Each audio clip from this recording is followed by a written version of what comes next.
Now, moving on to matching concept. So, what do you mean by matching concept? It states that expenses that are incurred in an accounting period should be matching with the revenue earned during that period. So, all expenses for that accounting period, whether or not paid during that year, okay, and all revenue, whether earned or not during the period, should be considered to calculate the profit or loss. So, it is not necessary that whether we paid cash or not or received cash or not.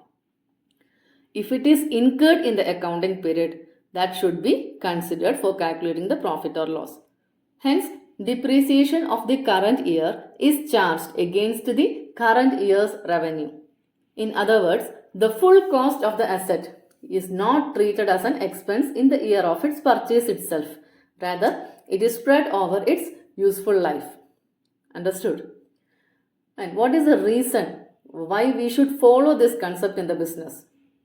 That is, this matching concept portrays the exact financial status of the business.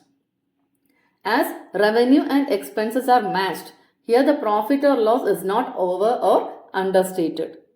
Then the expenditure of capital assets, which is spread over a period, cannot be determined in one accounting period, right? Hence, depreciation as an expense can be more suitable for calculating the business profits. And it also ensures transactions occurring in one accounting period. Although it may be realized in another accounting period, it will be recognized for the accounting period in which it is occurred. So that's all about matching concept. Next is accrual concept. As we discussed in the matching concept, the revenue generated in the accounting period, it is considered, and the expenditure related to the accounting period, it is also considered, right?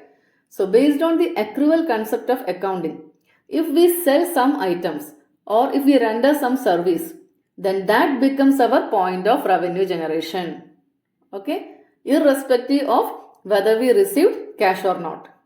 So the same concept is applicable in the case of expenses also. All the expenses paid in cash or payable, they are considered, and the advance payment of expenses, if any, they are also deducted. Most of the professionals, they are using cash basis of accounting. What does it mean? The cash received in a particular accounting period and the expenses paid cash in the same accounting period is the basis of their accounting. So for them, the income of their firm, that depends upon the collection of revenue in cash. So similar practice is followed for expenditures also. And it is convenient for them, and on the same basis, they will pay their taxes. And the final concept is objective evidence concept. According to this concept, every financial entry should be supported by some objective evidence. Okay? That is, if it is a purchase, that should be supported by purchase bills. In the case of sales, sales bills.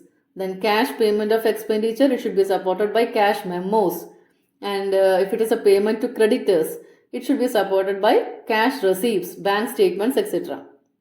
Similarly, the stock, it should also be checked by physical verification, and the value of it should be verified with purchase bills. So in the absence of these, the accounting result will not be trustworthy, and the chances of manipulation in the accounting records will also be high.